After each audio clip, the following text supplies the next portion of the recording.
여러분, 서울 강남의 상징이자 대한민국 재건축의 심장이라 불리는 음마 아파트를 아실 겁니다. 1979년에 지어져서 외벽은 금이 가고 수도관에서는 녹물이 나오는 이 낡은 콘크리트 덩어리가 왜 욕망의 용광로인지 궁금해하신 적 있으십니까? 그런데 만약 이 무너져가는 아파트 단지 안에 무려 300채를 소유한 단 하나의 주인이 있다면 믿으시겠습니까? 단순히 부자의 이야기가 아닙니다. 이 300채의 아파트는 장부에 존재하지만 세금 고지서에는 존재하지 않는 유령 매물이기 때문입니다. 우리가 상상하는 일반적인 부자의 모습이 아닙니다. 평범한 직장인이 영혼을 끌어모아 집 한 채를 장만하면 취득세부터 재산세, 그리고 종합부동산세까지 수천만 원의 세금 폭탄을 맞습니다. 마치 거대한 진공청소기가 내 월급 통장에 빨대를 꽂고 사정없이 빨아들이는 기분을 느끼실 겁니다. 하지만 이 300채의 주인은 그 모든 빨대를 비웃듯이 튕겨내고 있습니다. 자산 가치만 무려 1조 600억 원에 달하는 이 거대한 성을 쌓아 올리면서도 세금은 사실상 제로에 가깝다는 충격적인 사실을 마주해야 합니다. 이것은 단순한 탈세 사건이 아닙니다. 대한민국 부동산 시스템의 가장 깊고 어두운 지하실에 숨겨진 합법적 구멍에 관한 이야기입니다. 상상해 보십시오. 매일 아침 지옥철에 몸을 싣고 출근해 뼈 빠지게 일해서 번 돈의 30%,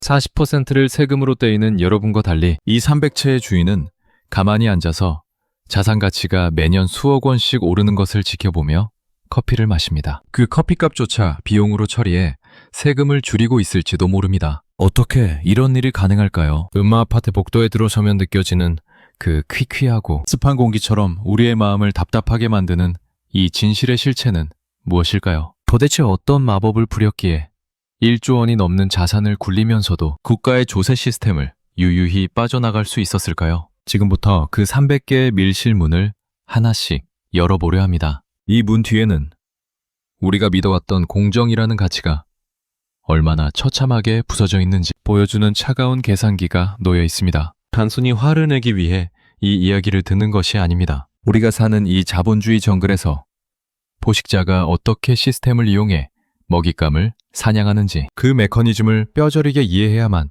우리도 살아남을 수 있기 때문입니다. 음마 아파트 300채의 비밀, 지금 바로 시작합니다. 시계를 2017년으로 되돌려 보겠습니다. 당시 대한민국 부동산 시장은 마치 끓어오르는 용광로처럼 뜨거웠고 서민들의 주거불안은 극에 달해 있었습니다. 전세가는 미친 듯이 치솟았고 월세 난민이라는 신조어가 뉴스 헤드라인을 도배하던 시절이었습니다. 정부는 칼을 빼들었습니다. 집주인들이 세금 무서워서 전세를 월세로 돌리지 않게 하자, 그리고 다주택자들이 집을 팔지 않고 임대주택으로 등록하면 혜택을 주어 전세 시장을 안정시키자.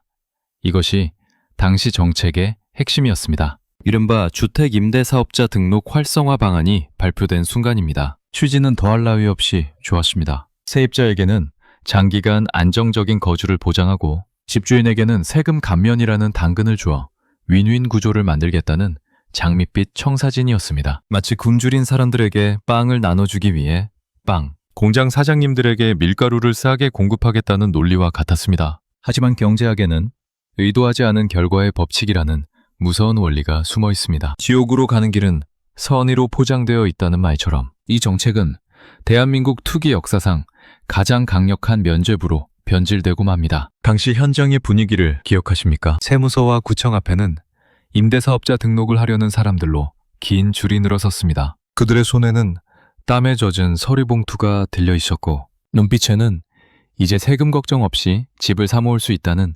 탐욕과 안도감이 교차했습니다. 데이터를 한번 살펴볼까요? 2017년 말 26만 명이던 임대사업자는 불과 3년 만에 53만 명으로 2배가 폭증했습니다. 등록된 임대주택 수는 98만 채에서 160만 채로 늘어났습니다. 이 숫자가 의미하는 바가 무엇인지 아십니까? 서울 시내 아파트 수십만 채가 시장에서 거래될 수 없는 잠긴 물량이 되어버렸다는 뜻입니다. 마치 흐르는 강물에 거대한 댐을 세워 물길을 막아버린 것과 같습니다. 물이 흐르지 않으니 고인물은 썩어가고 하류에 있는 사람들은 마실 물이 없어 고통받게 됩니다. 정책 설계자들은 8년 동안 임대료를 5%밖에 못 올리니 집주인들도 손해라고 생각했을지 모릅니다. 하지만 그들은 집값 상승분이라는 거대한 보너스를 간과했습니다. 8년만 버티면 시세 차익은 수억, 수십억이 되는데 당장 임대료 몇 푼 못 올리는 것이 무슨 대수겠습니까? 오히려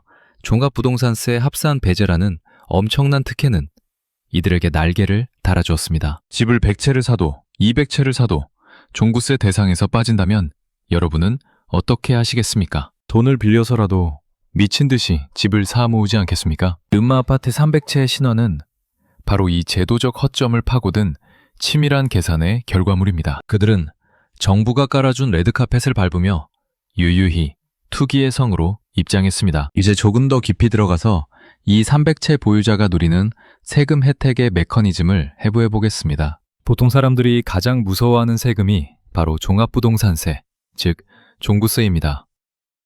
이 세금은 내가 가진 부동산의 공시가격 합계가 일정 금액을 넘어가면 징벌적으로 부과되는 누진세 구조를 가지고 있습니다. 쉽게 말해 많이 가질수록 세금 요율이 기하급수적으로 올라가는 구조입니다. 마치 눈덩이를 굴릴수록 눈이 더 빨리 불어나는 것과 같습니다. 예를 들어 보겠습니다. 강남에 아파트 2채를 가진 평범한 김모 씨가 있다고 가정해 봅시다. 공시가격 합계가 30억 원이 넘어가면 김 씨는 매년 수천만 원, 심지어 억 단위의 종부세 고지서를 받아들게 됩니다. 세금을 내기 위해 적금을 깨거나 심지어 집을 팔아야 할지 고민하는 밤을 지새우게 됩니다. 이것이 정상적인 시스템의 작동 방식입니다. 하지만 임대주택으로 등록된 주택은 이 합산 계산에서 마법처럼 사라집니다. 투명 망토를 쓴 것과 다름없습니다. 음마아파트 300채를 가진 법인이 있다고 칩시다. 이 300채가 모두 임대주택으로 등록되어 있다면 국세청의 슈퍼컴퓨터가 종부세를 계산할 때 이 300채는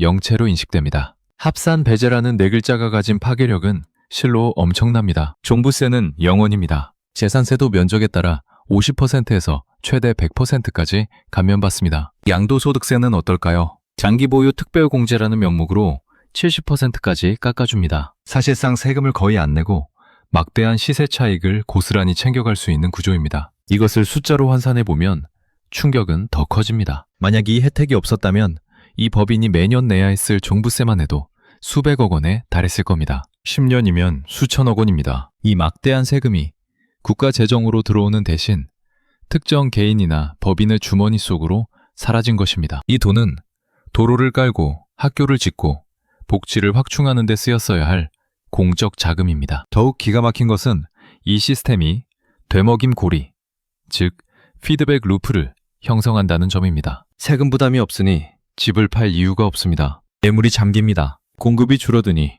집값은 오릅니다. 집값이 오르니 자산 가치는 더 커집니다. 담보대출을 더 많이 받을 수 있습니다. 그 돈으로 또 다른 집을 삽니다. 이 무한동력이 돌아가는 동안 시장에 집을 구하러 나온 신혼부부들은 씨가 마른 매물 앞에서 절망하고 천정부지로 솟은 호가를 보며 눈물을 흘려야 했습니다. 이것은 단순한 세금 감면이 아니라 시장 교란 행위에 대한 국가적 보조금 지급이나 마찬가지였습니다. 우리가 주목해야 할 것은 1조 200~600억 원이라는 숫자의 무게감입니다. 이 숫자가 단순히 장부상의 평가액이라고 생각하면 오산입니다. 이 거대한 자본 덩어리는 살아있는 괴물처럼 시장을 배회하며 가격 결정권을 장악했습니다. 음마아파트 한 단지에서 300채라는 물량은 실로 어마어마한 것입니다. 일반적으로 대단지 아파트라 해도 실제 매매 가능한 물량은 전체의 10%도 되지 않습니다. 그런데 한 주체가 300채를 꽉 쥐고 놓지 않는다면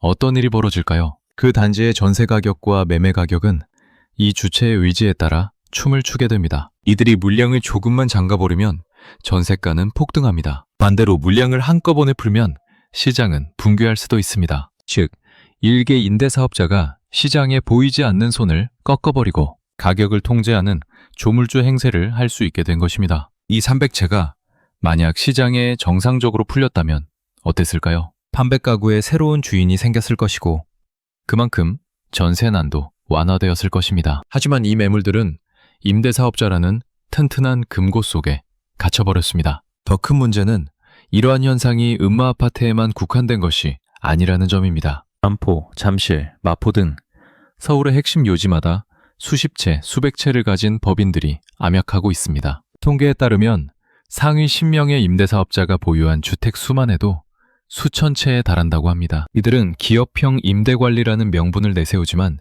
실상은 대규모 투기 집단이나 다름없습니다. 이들이 굴리는 1조 200억 원이라는 돈은 평범한 중소기업 수십 개의 1년 매출과 맞먹는 규모입니다. 이 막대한 자금이 생산적인 투자 공장을 짓거나 기술을 개발하는 데 쓰이지 않고 오로지 낡은 아파트를 사재기 하는 데 쓰였다는 사실이 우리 경제의 비극입니다. 2020년과 2021년 집값이 미친 듯이 폭등할 때 정부는 공급이 부족하다고 했습니다. 하지만 진짜 공급이 부족했던 걸까요?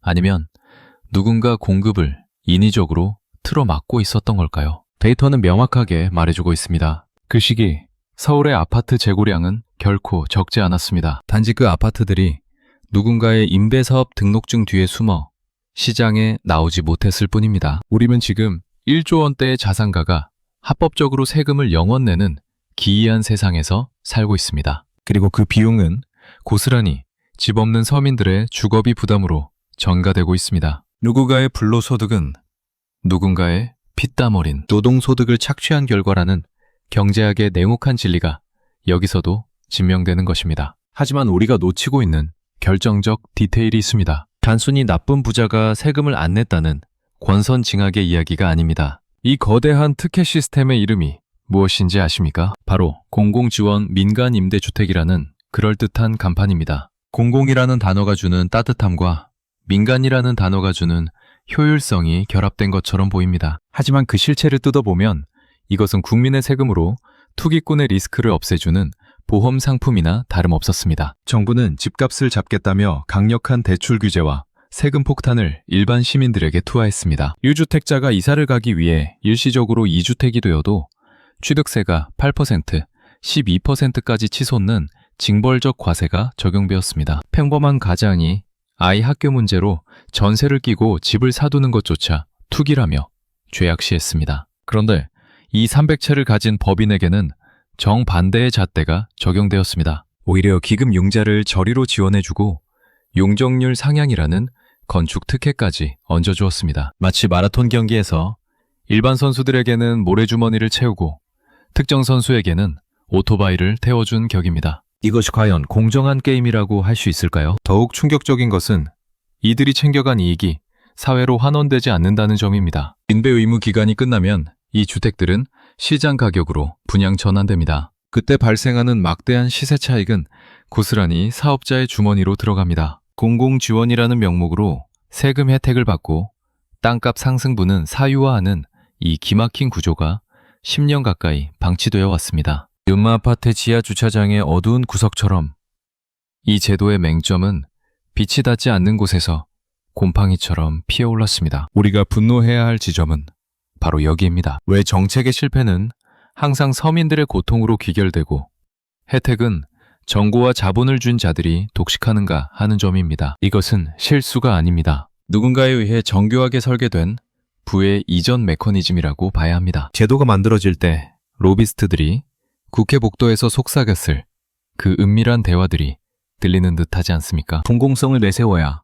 여론의 반발을 피할 수 있다는 그들의 계산이 정확하게 맞아떨어진 것입니다. 결국 이 300채의 아파트는 서민 주거 안정이라는 명분을 쓰고 탄생한 괴물이었습니다. 이제 시선을 돌려 우리 아이들이 살아갈 10년 후의 미래를 그려보겠습니다. 이대로라면 대한민국은 자가 보유의 꿈이 완전히 멸종된 월세 소장농의 나라가 될지도 모릅니다. 음마아파트 300채 사건은 예고편에 불과합니다. 기업형 임대사업자가 주택시장을 장악하면 어떤 일이 벌어질까요? 우리는 이미 외국 사례를 통해 그 끔찍한 결말을 알고 있습니다. 미국의 사모펀드 블랙스톤이 금융위기 이후 헐값의 주택을 대량으로 사들여 임대시장을 독점했던 사례를 기억하십니까? 그들은 임대료를 가차없이 올리고 수리 요청은 묵살했으며 조금만 연체되어도 가혹하게 퇴거 명령을 내렸습니다. 집이 사는 곳이 아니라 철저한 수입 모델로 전락한 것입니다. 대한민국에서도 이미 그 징후가 나타나고 있습니다. 개인 집주인은 사정을 봐주기도 하고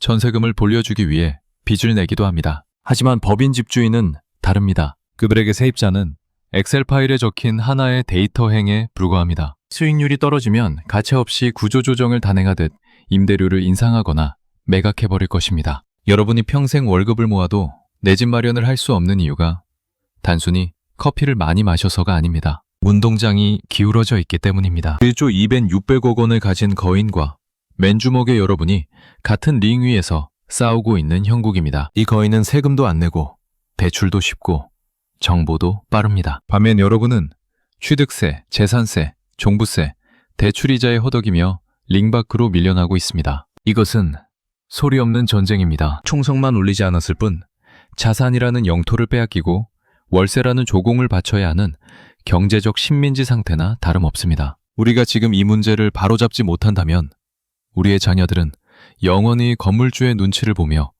2년마다 이삿짐을 싸야 하는 유목민의 삶을 살게 될 것입니다. 그때 가서 누구를 원망하겠습니까? 양관했던 우리 자신을 탓할 수밖에 없을 것입니다. 지금 이 순간에도 강남의 어느 부동산 중개업소에서는 또 다른 법인 명의의 계약서에 도장이 찍히고 있을지도 모릅니다. 이 사태가 흘러갈 방향은 크게 3가지 시나리오로 예측해 볼 수 있습니다. 첫 번째는 최악의 시나리오, 즉 기업형 임대 독점의 완성입니다. 정부가 규제를 포기하고 시장 논리에만 맡길 경우입니다. 외기업들이 본격적으로 임대업에 진출하여 브랜드 아파트를 싹쓸이하고 전세제도는 역사 속으로 사라질 것입니다. 월세 300만 원이 서울의 표준이 되고 중산층은 소멸하며 초양극화 사회가 고착화됩니다. 이 경우 음마아파트 300채는 전설이 아니라 일상이 될 것입니다. 두 번째는 찻잔 속의 태풍으로 끝나는 시나리오입니다. 여론이 들끓을 때만 잠시 세무조사를 하는 척하다가 슬그머니 덮는 경우입니다. 과거에도 수없이 반복되었던 패턴입니다. 이 경우 기존 기득권층은 더욱 교묘하게 자산을 숨기는 방법을 개발할 것이고 불법과 편법의 경계는 더욱 흐릿해질 것입니다. 결국 피해는 고스란히 정직한 납세자들의 몫으로 남게 됩니다. 세 번째는 우리가 바라는 최선의 시나리오, 즉 제도의 전면적 수술입니다. 임대사업자 혜택을 원점에서 재검토하고 소급 적용을 해서라도 부당한 이익을 환수하는 것입니다. 공공성을 잃은 임대주택은 과감하게 혜택을 박탈하고 일반 과세로 전환해야 합니다. 물론 조세 저항이 만만치 않을 것입니다. 위헌 소송이 제기되고 시장이 일시적으로 충격을 받을 수도 있습니다. 하지만 썩은 살을 도려내지 않으면 새 살은 돋지 않습니다. 지금의 고통을 감수하고라도 공정한 룰을 세우지 않으면 대한민국 부동산 시장은 영원히 투기판에서 벗어나지 못할 것입니다. 여러분은 어떤 미래를 선택하시겠습니까? 이것은 단순히 정부가 결정할 문제가 아닙니다. 시장의 참여자인 우리가 감시자가 되어 눈을 부릅뜨고 지켜봐야 할 문제입니다. 데이터는 거짓말을 하지 않습니다. 1조 200~600억 원의 자산이 영원의 세금을 내는 사회가 지속 가능하다면 경제학 교과서는 다시 쓰여져야 할 것입니다. 오늘 우리는 음마아파트 300채라는 충격적인 사실을 통해 대한민국 부동산의 기울어진 운동장을 적나라하게 목격했습니다. 1조 200~600억 원의 자산과 영원의 세금. 이 말도 안 되는 부등식은 우리 사회의 정의가 어디쯤 와 있는지 보여주는 나침반입니다. 하지만 좌절만 하고 있을 수는 없습니다. 제가 드리고 싶은 마지막 제언은 이것입니다. 첫째 숫자에 속지 마십시오. 정부나 언론이 발표하는 평균의 함정에 빠지지 말고 그 이면에 숨겨진 디테일한 데이터, 즉 중위값과 상위 1%의 움직임을 주시하십시오. 누가 혜택을 보고 누가 비용을 지불하는지 끊임없이 의심하고 질문해야 합니다. 둘째 정책의 변화를 내일처럼 감시하십시오. 부동산 정책은 남의 일이 아닙니다. 세법 한 줄이 바뀌면 매 월급 통장의 잔고가 달라집니다. 임대사업자 혜택 축소나 보유세 강화 같은 이슈가 나올 때마다 그것이 나에게 어떤 영향을 미치는지 계산기를 두드려봐야 합니다. 셋째, 목소리를 내십시오. 불합리한 제도에 대해 청원을 하고 여론을 형성하는 것이야말로 민주주의 사회에서 우리가 가진 가장 강력한 무기입니다. 침묵은 동의와 같습니다. 여러분이 침묵하는 동안 그들은 더 높은 성을 쌓고 더 깊은 해자를 파서 자신들만의 왕국을 공고히 할 것입니다. 경제는 살아있는 생물과 같습니다. 우리가 관심을 가지고 지켜볼 때 비로소 건강하게 자랄 수 있습니다. 음마아파트의 낡은 외벽은 재건축될 수 있지만 무너진 사회적 신뢰를 다시 세우는 데는 훨씬 더 오랜 시간이 걸립니다. 오늘 이 영상이 여러분의 경제적 시야를 트이게 하는 작은 불씨가 되었기를 바랍니다. 불편한 진실을 마주하는 용기만이 우리를 더 나은 세상으로 이끌 수 있습니다. 여러분의 생각은 어떠십니까? 댓글로 여러분의 의견을 들려주십시오. 이 거대한 시스템의 모순을 함께 파헤치고 더 나은 대안을 고민하는 여정에 동참해 주시기를 부탁드립니다. 다음 시간에도 더 날카로운 분석과 깊이 있는 통찰로 찾아오겠습니다. 구독 버튼을 눌러주시면 이 중요한 논의를 놓치지 않고 함께 하실 수 있습니다.